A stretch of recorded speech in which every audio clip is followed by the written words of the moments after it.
You can dedicate your whole life to a job, miss birthdays, pull double shifts, eat dinner from vending machines, and still be tossed out like last week's memo. Loyalty doesn't mean a damn thing when someone higher up decides your time is up. I learned that the hard way. Ever been tossed aside by the very people you gave everything to? Fired like you didn't matter. Drop a comment with your time and location. I read every single one. My name's Daniel Reed. I'm 34, born and raised in Indiana, the kind of place where people don't ask what you do. They ask how long you've been doing it. I moved out to Ohio after college and worked my way up in a mid-sized architectural firm. Nothing fancy, just rows of concrete buildings, muted carpet, and recycled air. I wasn't some hotshot designer or corporate ladder climber. I was the guy who showed up early, left late, and picked up the slack no one else wanted. The guy who fixed the copy machine when it jammed and covered for Susan when her kid got sick. For nearly a decade, I poured myself into that place. I helped them win bids, trained new hires, and kept projects on schedule even when the roof was metaphorically, and sometimes literally, caving in. I wasn't flashy, but I was reliable, and I figured that counted for something. It was a Thursday when everything came apart. One of those dull, overcast mornings where the light never really arrives.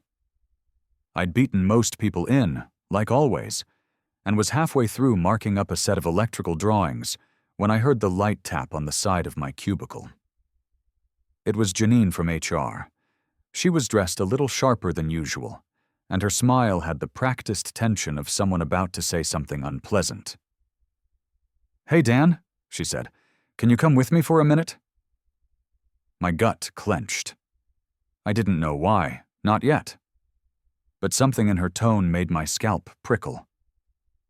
We walked past desks I knew like the back of my hand, people I'd trained, coffee stains I'd cleaned. The whole floor felt colder than usual. Or maybe that was just me. The small conference room at the end of the hall had its blinds half drawn.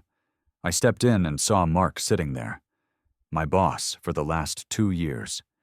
He was in his early 40s, gym fit, wearing that same charcoal blazer he always wore when he wanted to project authority. A thick manila envelope sat in front of him. He didn't ask me to sit. He didn't look me in the eye. Just cleared his throat and launched into a rehearsed monologue about restructuring and budget alignment. I didn't catch most of it. My ears buzzed, and my focus narrowed to his mouth moving and the way his fingers drummed lightly on the table, like he had somewhere more important to be. Then it landed. "Your role is being eliminated. Today will be your last day." No warning, no severance, just a cold, practiced end to a job that had taken up nearly a third of my life. They'd packed my things already. My framed photo of my brother and me at Yellowstone, my old coffee mug, the bonsai tree I'd nurtured from a twig. As I stood there, stunned, Mark added with that plastic corporate sympathy, "It's not personal, just business." But that was the problem. To him, it was business. To me, it was everything. I drove home in silence. No radio, no podcasts, just the hum of tires on pavement and that hollow ringing in my chest that wouldn't shut up. The world outside looked the same. Strip malls, gas stations, wet pavement. But something inside me had shifted. I'd spent years telling myself I was building something stable, something honest. That if I kept my head down and earned my place, I'd never have to worry about someone pulling the rug out from under me. But here I was, 34, unemployed, and holding a cardboard box of my life in the passenger seat like a wounded animal. I parked outside my apartment and sat there for a while, gripping the steering wheel, trying to swallow the lump in my throat. I didn't cry. I'm not the crying type, but my jaw clenched so tight I thought a molar might snap. The first few days passed in a blur. I told a few people. My brother, an old friend from college. I didn't tell my parents, not yet. I couldn't handle the "you'll land on your feet" speeches. I applied for unemployment, updated my resume, scrolled job boards until my eyes burned.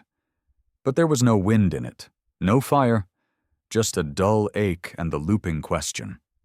Why me? I knew the answer, of course. I wasn't flashy. I didn't network. I wasn't young or cheap or loud in meetings. I was dependable, which made me invisible. And invisibility doesn't survive restructuring.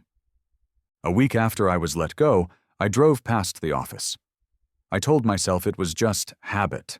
I'd taken the same route for nearly 10 years. But that was a lie. I wanted to see. I wanted to know that it was still spinning without me. And it was. The parking lot was full. Same cars.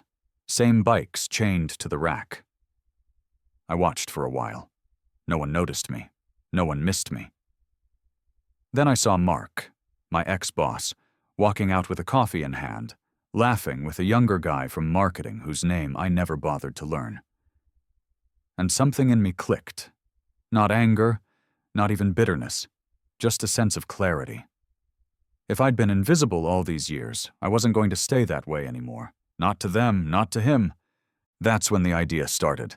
Not revenge, not exactly. I wasn't going to torch the place or break windows like some unhinged ex-employee. I'm not that guy. But I was going to make them remember me. I'd spent 10 years building the internal network infrastructure there. Server closets, badge access controls, digital locks. Mark probably thought those things maintained themselves. He'd probably already passed the IT stuff to a contractor or let some intern take it over. But what he didn't know was that when I set those systems up, I created a master administrator account tied to a remote access portal. The kind you only use when things go sideways. The kind you never delete, because you never think you'll need it. And that, right there, was the mistake. He forgot the one person who made the whole building hum. I didn't act on it right away. For a couple more days, I sat with the idea, turning it over like a stone in my palm. I wasn't some teenage hacker pulling pranks for kicks. I wasn't angry at the staff either. Most of them were decent people just trying to keep their own heads above water. This wasn't about vengeance. It was about recognition. About value. Mark had made it clear that in his eyes, I was disposable. But I knew the truth. I was the infrastructure. I kept their digital walls standing, their access secure, their systems running smooth while they drank lattes and clicked through Slack messages. And now I had the tools and the right to show them what happened when you tore out a foundation without checking what was built on top. On a quiet Monday night, I logged in. The credentials worked, just as I expected. Mark had either forgotten or assumed someone else had removed my admin privileges. Classic oversight. I'd left behind a backdoor system, an encrypted shell interface, disguised behind an innocuous maintenance app. It wasn't flashy, but it gave me full access to the building's core security. Digital locks, badge permissions, internal server functions, even climate controls. I wasn't going to break anything, but I was going to freeze them out, literally. I started small, a gentle tap on the glass. I revoked Mark's badge access first. At 6:45 a.m. the next day, while he usually got in early to prep for his morning meetings, he'd be swiping his shiny little card against a dead reader. No beeps, no green lights, just a blinking red LED and a quiet insult. I imagined him standing there in his tailored coat, tapping the sensor with increasing frustration, jiggling the handle like it might suddenly forgive him. The thought made me smile for the first time in days. Next, I locked the elevators and disabled floor-specific badge permissions. The building still allowed guests in the lobby, nothing illegal, but no one could get past the second floor without IT access. Phones rang, emails bounced. Confused junior staffers shuffled around looking for someone who knew how to fix it. But I'd made sure the instructions I left behind in my final documentation were vague. Just enough to make someone think they knew what they were doing, but never enough to solve it without me. That was the point. They could fire me, sure, but they couldn't replace me overnight. Not the part of me that knew the system inside and out. Not the part of me that had silently protected them for years. By mid-afternoon, I'd received 3 emails from a panicked systems coordinator I didn't recognize. Then one from Janine in HR. "Hi, Daniel. We're hoping you might be willing to assist with some unexpected issues we're experiencing. Please let us know if you're available for a short consult." The gall of it made me laugh. They wanted me back. Not because they missed me, but because they'd finally felt what it was like without me. And that was better than any severance check. I didn't reply right away. Let them sweat. Let them try the generic IT helpline and realize no one on that end could get into the custom network stack I'd built from the ground up. The whole system wasn't just plug and play. It was tailored, intricate. Every file path, every backup routine, every credential policy had my fingerprints on it. For years, they leaned on my quiet reliability, assumed things just worked because they were supposed to. No one really asked how or why. Now they were learning, hour by painful hour, just how much invisible glue I had been holding everything together with. 3 more emails came in. One from someone in operations I barely remembered, then a longer one from Mark himself. That one was less polite. Thinly veiled threats dressed up as corporate professionalism. "It's come to our attention that there may still be access lingering from your tenure that is affecting functionality. We are requesting that you assist in identifying and removing any such access in accordance with company policy and to avoid escalation." I read it twice, savoring the irony. Escalation? They escalated when they tossed me out like an extra chair in a conference room. Now they were asking me to play cleanup for free. I didn't respond to the threats. I replied to Janine's first message instead. Calm. Courteous. "Happy to offer support as a contractor. My standard consulting rate is $225 an hour. Minimum 4-hour engagement, paid up front via wire transfer." I knew it was steep. I also knew they'd pay it. They had a presentation due at the end of the week and client systems that needed access from inside the building. Even a few hours of downtime could cost them more than my entire day rate. When you understand the machine better than anyone else, you set the price. That's the thing about being invisible. You only get to name your worth once people finally feel your absence. By morning, the money was wired. I spent exactly 90 minutes on the call with their frazzled junior IT rep, walking them through the necessary resets and patchwork configurations to get things operational. Not smooth, not elegant, just enough to function. I wanted them running with a limp. When the call ended, I logged out of the admin shell and deleted the back door with finality. Not out of mercy, out of choice, I was done with them. I'd said my piece, loud and clear, without shouting. That evening, I stood on my apartment balcony with a beer in hand, watching the quiet glow of traffic in the distance. I should have been angry still, or vindicated, but what I felt instead was peace.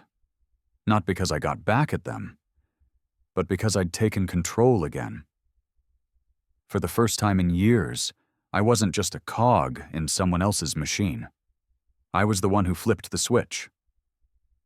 The money helped, sure. 4 hours of remote work turned into 9 before they got their systems limping again. They paid for every minute, and I didn't discount a second. But it wasn't about the check. It was about making them see, making Mark see. And the best part? He didn't have a clue how much worse it could have been. I could have shut down remote VPNs, wiped backup indexes, rerouted internal traffic through a dead relay. Things that would have taken weeks to fix, not hours. But I didn't. Because I wasn't interested in destroying what I'd built. I just wanted to leave my fingerprints on the cracks so they'd remember who held the keys. Word must have gotten around, because the next week, I got a call from Nate Carver, a project manager I'd worked with years ago before he left for a firm in Columbus. He'd heard what happened. "You got shafted, man," he said. Plain and simple. I told you back then. You were wasting your talent in that place. Nate always said what he thought. Said he had an opening, senior IT lead for a growing firm that actually gave a damn about its staff. He offered to fly me out for an interview. It was tempting, but I asked for a few days to think it over. Not because I had doubts about the job. I just wasn't sure who I was anymore without that building, that routine, that slow, quiet grind.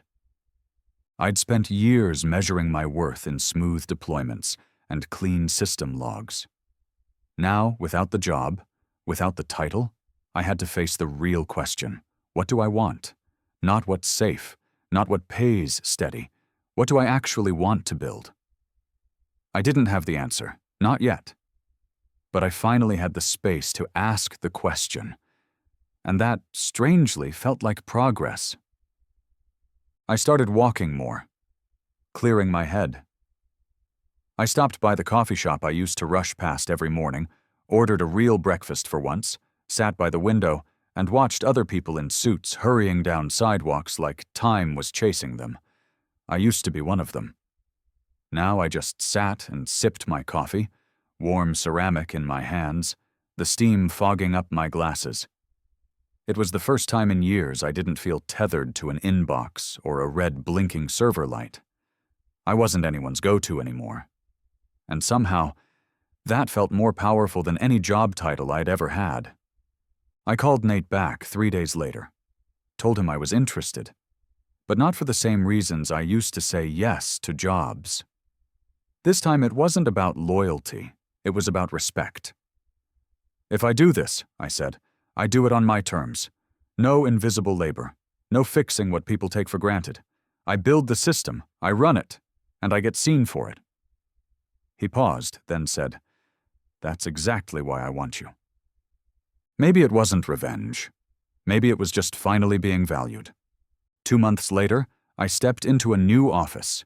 Different city, different building, same bones, concrete, glass, and quiet hums of machines behind walls. But the vibe? Completely different. People made eye contact. They said my name in meetings.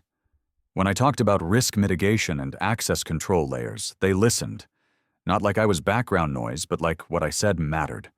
That was new, that was rare. I'd taken the job with Nate's firm after 2 rounds of interviews and a contract negotiation where, for the first time, I didn't sell myself short. They paid my rate. They let me build from scratch. It felt less like starting over and more like finally getting to start right. On my second week there, I got a call from a blocked number. I let it go to voicemail. It was Mark. His voice had that same brittle confidence I remembered. Hey, Dan. Just wanted to... Well, I heard you were consulting now. We've had some, turnover in IT. If you're available, we'd love to bring you in to look at a few things. Hope you're doing well. I replayed it once, then deleted it. There was a time I would have called him back, maybe even gone in for the money or the pride, but not now. Not anymore. He didn't deserve the fix. He deserved the hole I left behind. One Friday evening, I passed through Columbus's quiet downtown on my way home. I stopped at a bookstore, grabbed a copy of Zen and the Art of Motorcycle Maintenance, a title I'd always meant to read but never had the time for. The clerk smiled and said, Busy week? I shrugged and said, Not busy, just full. She nodded like she understood. Maybe she did. There's a difference between being overwhelmed and being occupied with purpose.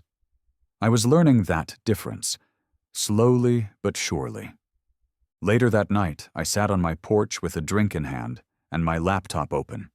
Not to work, not to fix anything, just to write. Nothing dramatic, nothing vengeful, just a reflection of where I'd been and how far I'd come. I titled the file, What They Never Saw. It was for me. Maybe one day I'd share it, maybe not. Either way, I'd carved something out of the fallout, something better than bitterness. Not everyone gets that chance. It's funny. When they let me go, they thought they were cutting dead weight. But what they really did was light the fuse that pushed me to stop being invisible. And in the end, I didn't need to burn their house down to get even. I just had to walk away and build my own, with stronger walls, smarter wiring, and one hell of a lock. One that only I had the key to.